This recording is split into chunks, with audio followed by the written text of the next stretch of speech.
After a long buildup of metal in the region, the Iran war has finally begun with strikes overnight from the United States and Israel.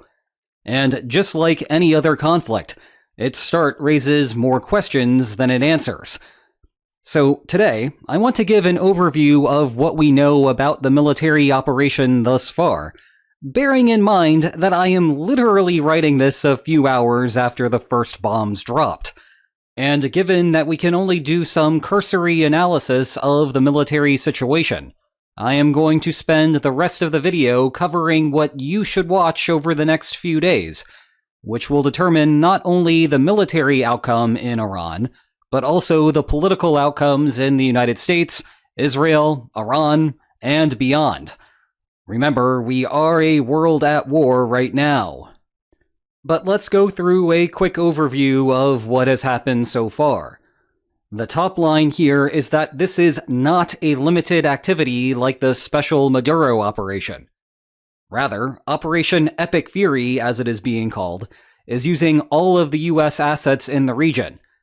This is not the type of action that will last a few hours, and short of Iranian capitulation or regime overthrow, it is designed to last days at minimum. The targets run the full spectrum. You have the standard initial operations to destroy anti-aircraft and missile installations, to both give the United States air superiority and to prevent Iran from retaliating. This has been made simpler by last year's war between Iran and Israel. There have been strikes in regions where there is Iranian nuclear infrastructure, though it may be a while before we know whether those nuclear facilities have actually been hit or what the damage was. The biggest thing, though, and what separates today from other military actions, is that the United States, or Israel, is striking Iran's leadership. Iranian media is reporting, and leaks from the Israeli government are confirming, that both the Ayatollah and the president were targets, though there are no reports that those strikes were successful.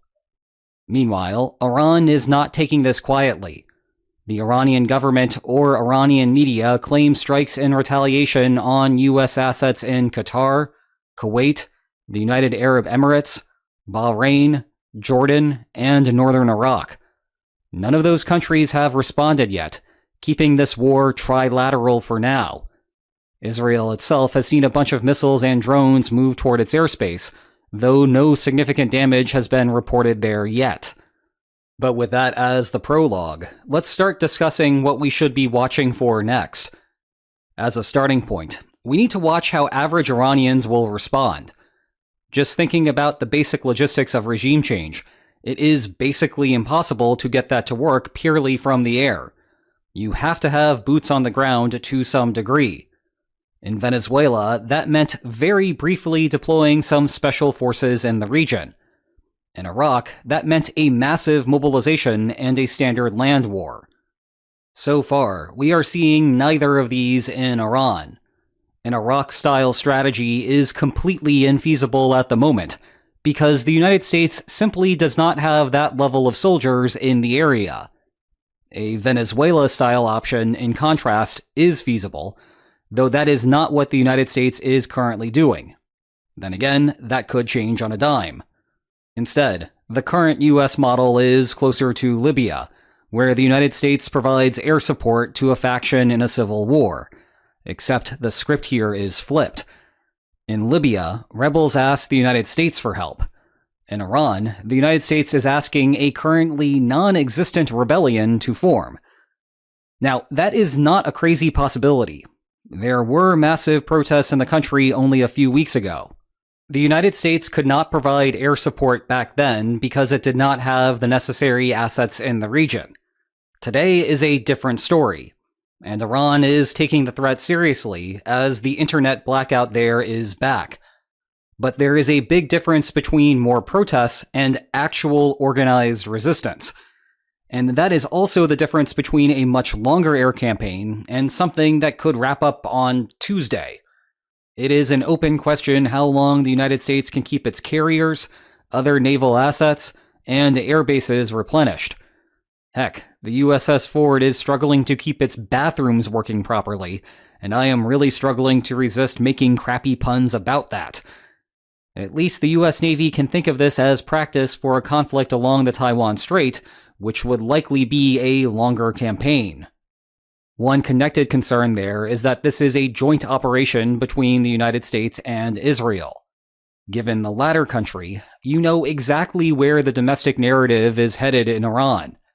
The government will say that this is yet another Israeli plot to destabilize the legitimate government of the Islamic Republic, and so the Ayatollah calls on all good citizens of Iran to resist this foreign interference. It will be interesting to hear leaks coming from the White House about whether the United States sought Israeli assistance in this war, or if Israel said that it was participating one way or another, which then forced the United States to coordinate. One thing to keep in mind is that Prime Minister Benjamin Netanyahu continues to face domestic legal problems, so there is some personal benefit associated with fighting the war.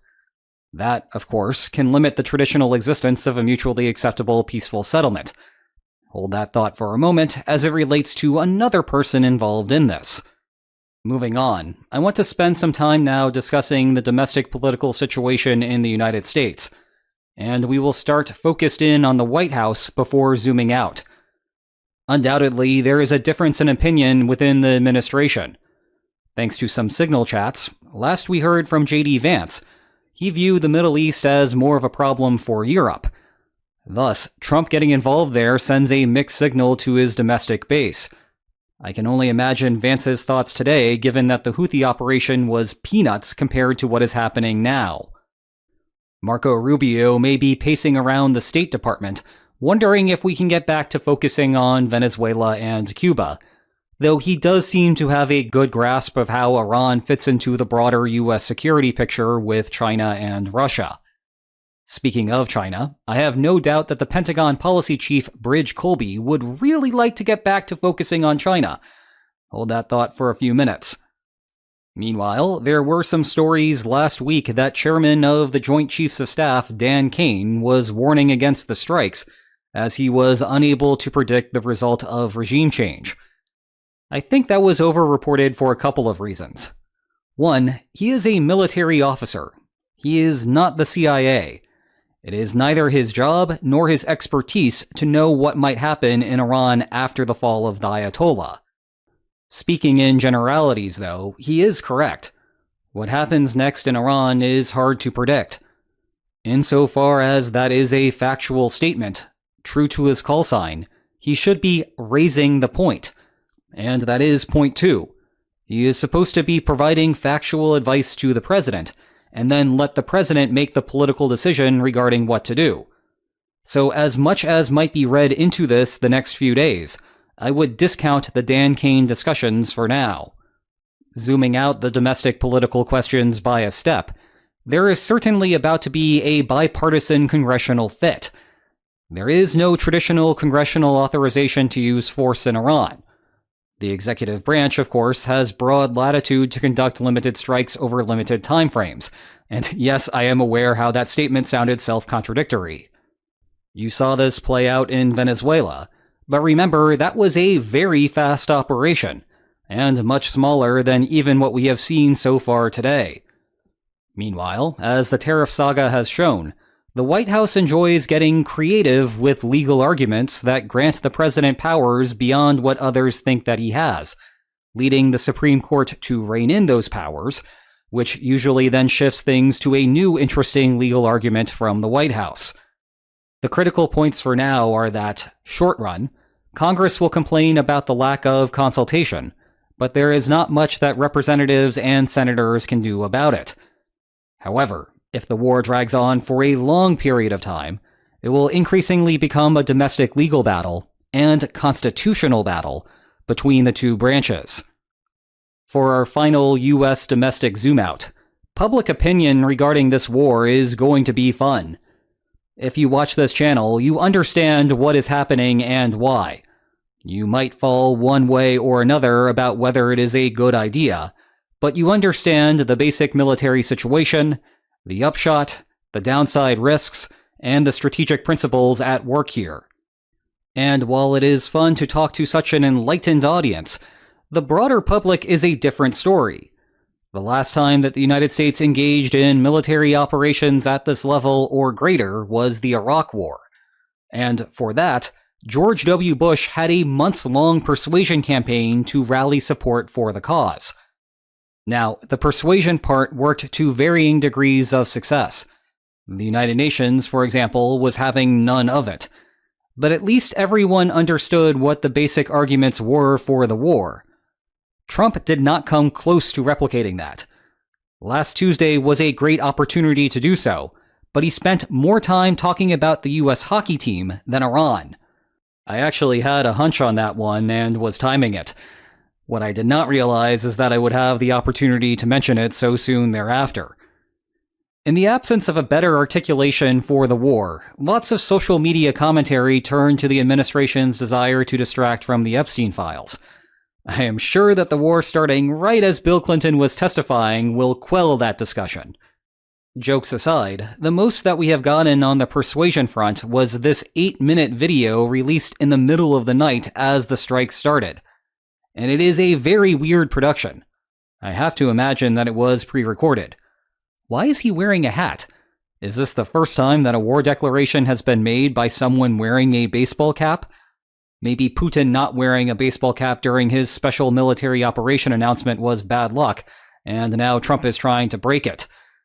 Then there is also this weird cut in the middle of the speech, meaning that something was removed from the video, and they did not bother to do a second take. It is all very weird. Back to the more central point. What happens when the United States suffers its first casualty? Because if this campaign lasts for a long time, inevitably an American will die. Will that cause the public, which is perhaps confused why we are there in the first place, to lash out against the war? Bringing back Clinton for a second, he knows the consequences of fatalities for a war with unclear benefits. And while the mission in Iran is clearer than the Black Hawk Down in the Battle of Mogadishu, this should still raise some concerns inside of the White House. Now let's transition to the reactions among international actors. Would you be shocked to hear that Russia is outraged by the situation? But would you also be shocked to learn that Russia is not planning to do anything of importance in response, because Ukraine is otherwise keeping Russia from doing anything outside of the line of control? China's reaction is more important to watch. It is easy to discount the result of the war in Iran as of limited consequence, but the stakes are much larger for the broader geopolitical picture. Beijing relies on Iranian oil to run the Chinese economy. If the Ayatollah falls, especially right after Venezuela has started to cooperate with the United States, a big problem starts to emerge for any plans to invade Taiwan. A China without oil imports ceases to be a world power. And if the West can cut off oil to China with a snap of the fingers, that is a major deterrent for the invasion of Taiwan generally. This raises an interesting point about what a post-Ayatollah Iran would look like. There are a lot of fears right now that Iran could turn into Libya 2.0, where honest efforts to help a rebellion ended up creating the circumstances for the country to fall into long-term chaos. That same type of outcome would be devastating for world oil markets, increasing prices for everyone because global supply falls.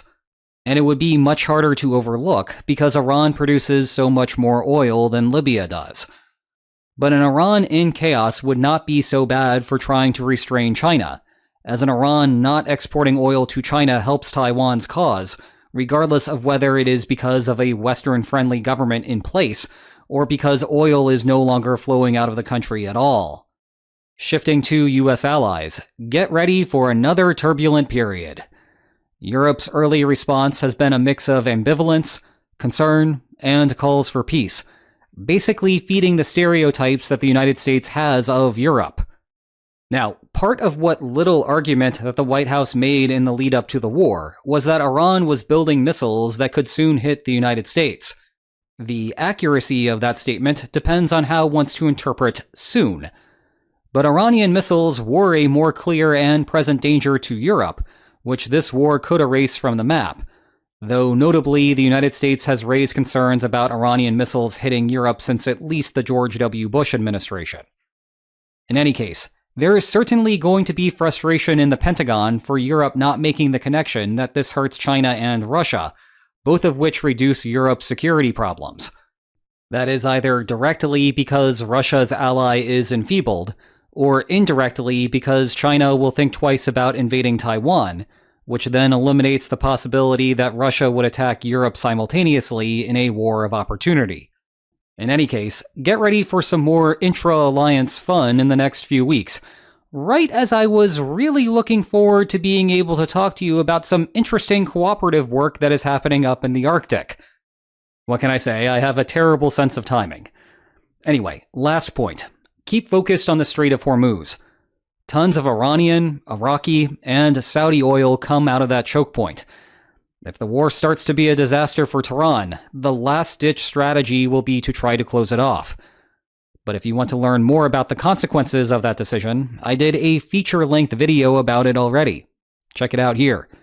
And for now, if you enjoyed today's video, then please like, share, and subscribe, and I will see you next time, which at this rate will probably be tomorrow. Take care.